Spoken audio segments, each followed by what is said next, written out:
on the streets of Boston. This was no gangland assassination. It was way too sloppy. Something went wrong here. An FBI agent is on a case. All the lowlifes in the quiet city of Boston start dropping dead, and you think it's unrelated. They're all bad guys. Now they're all dead bad guys. The victims are the mob. What we have here, gentlemen, is the beginning of the first international mob war. Today, Review Lens looks at what one critic called a juvenile, ugly movie. I don't think so. Stick around a few minutes, and I'll explain why. The Boondock Saints has a 20% rating from top critics on Rotten Tomatoes. It also has a 91% audience score and made $50 million on home video rentals. This disconnect isn't just interesting, it's the entire point. Here's what happened. In 1999, Troy Duffy, a bartender from Boston, wrote and directed a movie about Irish Catholic vigilantes killing mobsters in Boston. Critics called it a juvenile Tarantino knockoff. Audiences called it their new religion. Both were watching the same movie. Both were right. The plot is deliberately simple.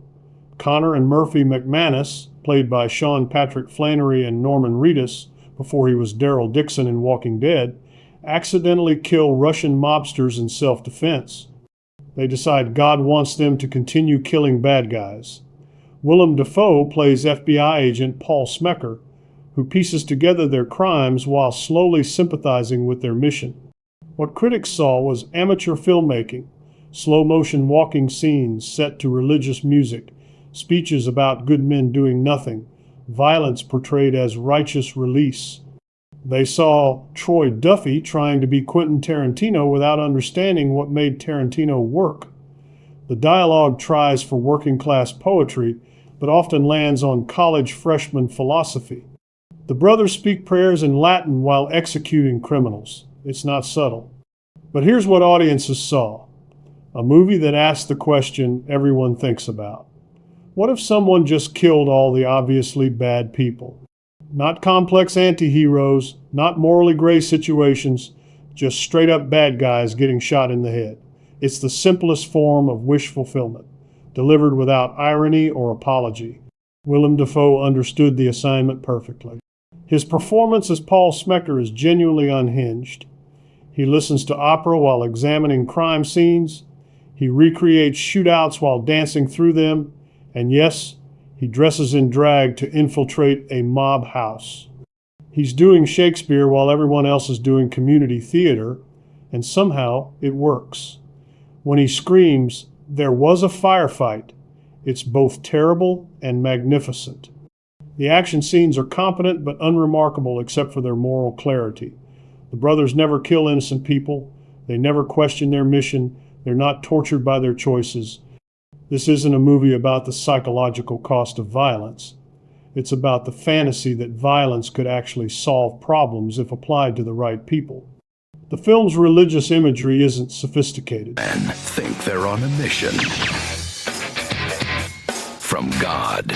Anybody you think is evil, don't you think that's a little weird, a little psycho? Sort of like 7-Eleven. We're not always doing business, but we're always open. That is nicely put. This context matters because the Boondock Saints is essentially Troy Duffy's personality on film.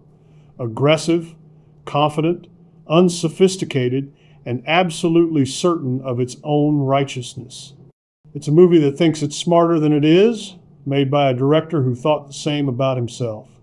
It's the movie it intended to be, received exactly how it deserved to be received, by exactly who it was meant for. The 0% and 91% aren't in conflict.